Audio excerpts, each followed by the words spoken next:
ഇപ്പോൾ വരുന്ന പ്രധാനപ്പെട്ട വാർത്തയിലേക്കാണ്. പാലക്കാട് ശ്രീനിവാസൻ വധക്കേസിൽ 17 PFI പ്രവർത്തകർക്കും ജാമ്യം നൽകിയതിനെതിരെ സുപ്രീം കോടതി എല്ലാ പ്രതികൾക്കും ജാമ്യം നൽകിയതിൽ ഹൈക്കോടതിക്ക് പിഴവ് പറ്റിയെന്ന് സുപ്രീം കോടതി നിരീക്ഷിച്ചിരിക്കുകയാണ്. സജു തോമസ് വിവരങ്ങൾ നൽകാൻ ചേരുകയാണ്. സജു, വിവരം എന്താണ്?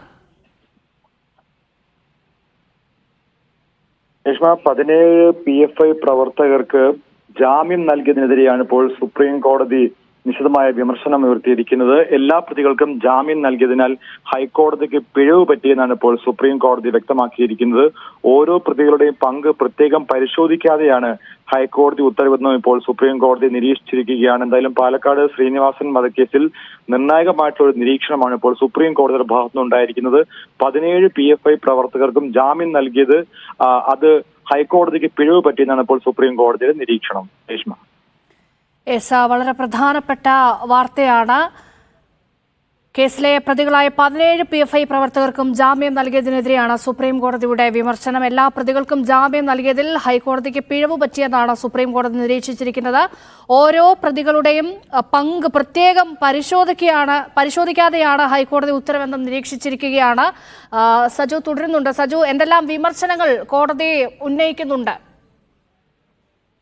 രേഷ്മ, പ്രധാനമായിട്ടും കോടതി ഈ കേസുമായി ബന്ധപ്പെട്ട് ഇപ്പോൾ സൂചിപ്പിക്കുന്നത് ഈ കേസുമായി ബന്ധപ്പെട്ട് പ്രതികൾ ഓരോരുത്തർക്കും ജാമ്യം നൽകിയത് തെറ്റായിപ്പോയി. അതായത് ഇത് കൃത്യമായി അന്വേഷണം നടത്തിയില്ല, അല്ലെങ്കിൽ ഇതുമായി ബന്ധപ്പെട്ട് കൃത്യമായ തെളിവുകൾ ഹൈക്കോടതിയുടെ പക്കൽ ഇല്ലായിരുന്നു എന്നുള്ളൊരു ചോദ്യം സുപ്രീം കോടതിയിൽ പ്രധാനമായിട്ടും ഉയർന്നു കേട്ടു. എല്ലാ പ്രതികൾക്കും എങ്ങനെയാണ് ഒരുപോലെ ജാമ്യം നൽകാനായതെന്നും കോടതി നിരീക്ഷിച്ചു. അതുകൊണ്ട് തന്നെ ഓരോ പ്രതികളുടെ പങ്ക് പ്രത്യേകം പരിഗണിക്കേണ്ടതായിരുന്നു. അല്ലെങ്കിൽ ഈ കേസുമായി ബന്ധപ്പെട്ട് ഇവരുടെ ഭാഗത്തുനിന്നുണ്ടായ പിഴവുകൾ എന്തൊക്കെയാണ്, അല്ലെങ്കിൽ ഈ കേസിൽ ഇതിലെ എന്തൊക്കെ കുറ്റങ്ങളാണ് ഇവരുടെ മേൽ ചുമത്തിയിരുന്നത് എന്നുള്ളത് ഹൈക്കോടതി പരിഗണിക്കേണ്ടതായിരുന്നതാണ് പ്രധാനമായിട്ടും ഇപ്പോൾ സുപ്രീം കോടതിയുടെ നിരീക്ഷണം ഉണ്ടായിരിക്കുന്നത്. അതുകൊണ്ട് തന്നെ സുപ്രീം കോടതി വ്യക്തമായിട്ട് ഇപ്പോൾ സൂചിപ്പിക്കുന്നത് ഹൈക്കോടതിക്ക് പിഴവ് പറ്റി. ഈ 17 പ്രതികൾക്കും ജാമ്യം നൽകിയതിൽ ഹൈക്കോടതിക്ക് പിഴവ് പറ്റിയെന്നാണ് ഇപ്പോൾ സുപ്രീം കോടതി പ്രധാനമായിട്ടും ഈ കേസിൽ ഇപ്പോൾ സൂചിപ്പിച്ചിരിക്കുന്നത്. രേഷ്മ, ഇനിയിപ്പോൾ എന്തായിരിക്കും തുടർ നടപടി? സജു, രേഷ്മ, തീർച്ചയായിട്ടും എന്തായാലും ഈ കേസുമായി ബന്ധപ്പെട്ട് ഇനിയിപ്പോൾ ഹൈക്കോടതിക്ക് പിഴവ് പറ്റിയതിനാൽ എന്തായാലും ഇനി അപ്പീൽ ഹർജിക്ക് വരാൻ സാധ്യതയുണ്ട്. അതുമായി ബന്ധപ്പെട്ട ഇനിയിപ്പോൾ എന്തായിരിക്കും ഇതിന്റെ ബാക്കി പത്രം എന്നുള്ളത് കാത്തിരുന്ന് തന്നെ കാണേണ്ടി വരും. ഈ പ്രതികൾ ഇനിയിപ്പോൾ സുപ്രീം കോടതിയെ സമീപിക്കുമോ, അല്ലെന്നുണ്ടെങ്കിൽ വാദിഭാഗം എന്തായിരിക്കും അടുത്ത മൂവ്മെന്റ് എന്നുള്ളത് ഇനി വരും മണിക്കൂറുകൾ വ്യക്തമാകും. രേഷ്മ, എന്തെല്ലാം നിരീക്ഷണങ്ങൾ കോടതി നടത്തിയിട്ടുണ്ട് ഇതിൽ? പ്രധാനമായിട്ടും ഈ കേസുമായി ബന്ധപ്പെട്ട് സുപ്രീം കോടതിയുടെ നിരീക്ഷണമായിട്ട് ഇപ്പോൾ സൂചിപ്പിക്കാനാകുന്നത് ഈ കേസിൽ ഓരോ പ്രതികളും എന്തൊക്കെ കുറ്റം ചെയ്തു എന്നുള്ളത് കൃത്യമായിട്ട് തെളിഞ്ഞിട്ടും അത് എന്തുകൊണ്ട് ഹൈക്കോടതി നിരീക്ഷിച്ചില്ല എന്നാണ് ഇപ്പോൾ സുപ്രീം കോടതി ചോദിച്ചത്. അവരെ എന്തുകൊണ്ട് പ്രത്യേകം 17 പ്രതികളാണ് ശ്രീനിവാസൻ വധക്കേസുമായി ബന്ധപ്പെട്ട് അറസ്റ്റിലായത്, അല്ലെങ്കിൽ ഈ പ്രതികൾ എന്തുകൊണ്ട് ഇവരെ ഓരോരുത്തരുടെയും പങ്ക് പ്രത്യേകം പരിശോധിക്കാഞ്ഞത് എന്നാണ് പ്രധാനമായിട്ടും സുപ്രീം കോടതി ആരാഞ്ഞത്. അതിൽ ഹൈക്കോടതി ഉത്തരവിൽ അത്തരത്തിലുള്ള നിരീക്ഷണങ്ങൾ ഒന്നും തന്നെ ഉണ്ടായിട്ടില്ല. അതിൽ വലിയ പിഴവാണ് ഇപ്പോൾ സുപ്രീം കോടതി ഇപ്പോൾ സൂചിപ്പിച്ചിരിക്കുന്നത്. രേഷ്മ, വളരെ പ്രധാനപ്പെട്ട വിവരമാണ് ഇപ്പോൾ വരുന്നത്. പാലക്കാട് ശ്രീനിവാസൻ വധക്കേസിലാണ് 17 PFI പ്രവർത്തകർക്കും ജാമ്യം നൽകിയതിനെതിരെ സുപ്രീം കോടതി വിമർശനം ഉന്നയിക്കുന്നത്. എല്ലാ പ്രതികൾക്കും ജാമ്യം നൽകിയതിൽ ഹൈക്കോടതിക്ക് പിഴവ് പറ്റിയെന്നാണ് ഇപ്പോൾ സുപ്രീം കോടതി നിരീക്ഷിക്കുന്നത്. ഓരോ പ്രതികളുടെയും പങ്ക് പ്രത്യേകം പരിശോധിക്കാതെയാണ് ഹൈക്കോടതി ഉത്തരവെന്നും നിരീക്ഷിച്ചിട്ടുണ്ട്.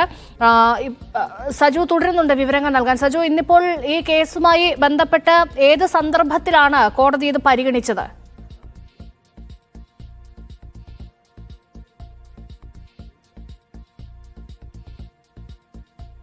സജു, കേൾക്കാമോ? പാലക്കാട് ശ്രീനിവാസൻ വധക്കേസിലാണ് 17 PFI പ്രവർത്തകർക്കും ജാമ്യം നൽകിയതിൽ സുപ്രീം കോടതിയുടെ വിമർശനം. എല്ലാ പ്രതികൾക്കും ജാമ്യം നൽകിയതിൽ ഹൈക്കോടതിക്ക് പിഴവ് പറ്റിയെന്നുള്ള വിമർശനമാണ് സുപ്രീം കോടതി ഉന്നയിക്കുന്നത്.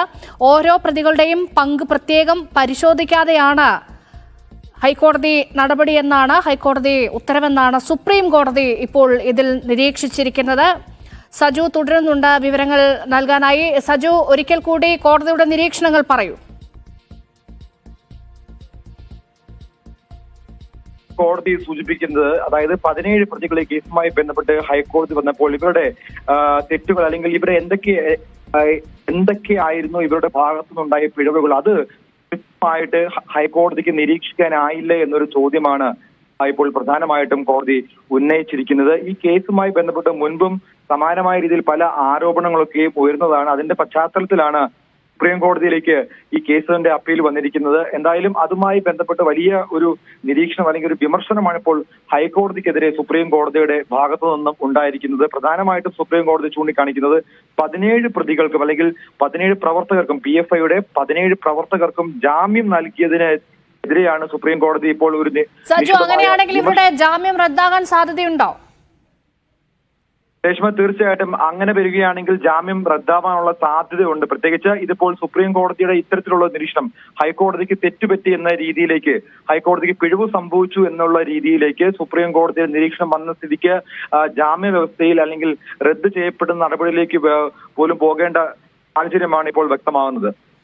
അപ്പോൾ അന്ന് ഇവർക്ക് ജാമ്യം കൊടുത്ത സമയത്ത് കുറ്റകൃത്യത്തിൽ നേരിട്ട് പങ്കെടുത്തില്ലെന്നും പ്രഥമദൃഷ്ട്യാ തെളിവില്ലെന്നുമായിരുന്നു ഹൈക്കോടതി നിരീക്ഷിച്ചിരുന്നത്. സാക്ഷിമൊഴികൾ മാത്രമാണ് ഇവർക്കെതിരെ ഉള്ളത് എന്നും ഹൈക്കോടതിയുടെ നിരീക്ഷണത്തിൽ ഉണ്ടായിരുന്നു. അപ്പോൾ അതിനെ ഖണ്ഡിച്ചുകൊണ്ട് സുപ്രീം കോടതി എന്തെങ്കിലും കാര്യങ്ങൾ ഈ നിരീക്ഷണത്തിൽ പറയുന്നുണ്ടോ?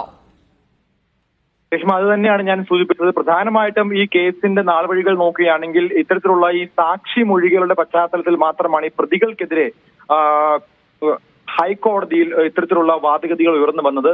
അപ്പോൾ സാക്ഷിമൊഴികളുടെ പശ്ചാത്തലത്തിൽ മാത്രം എങ്ങനെ ഇത്തരത്തിൽ ഇവർക്ക് 17 പ്രവർത്തകർക്കും ജാമ്യം നൽകി എന്നുള്ളതാണ് പ്രധാനമായിട്ടും കോടതി ചൂണ്ടിക്കാണിക്കുന്നത്. അത്തരത്തിൽ ജാമ്യം നൽകാനാവുന്നത് ഏത് രീതിയിലേക്കാകും എന്നാണ് സുപ്രീം കോടതിയുടെ പ്രധാനപ്പെട്ട ഒരു ചോദ്യം. നമുക്കറിയാം, സമാനമായ പല കേസുകൾ നമ്മൾ കണ്ടിട്ടുണ്ട്.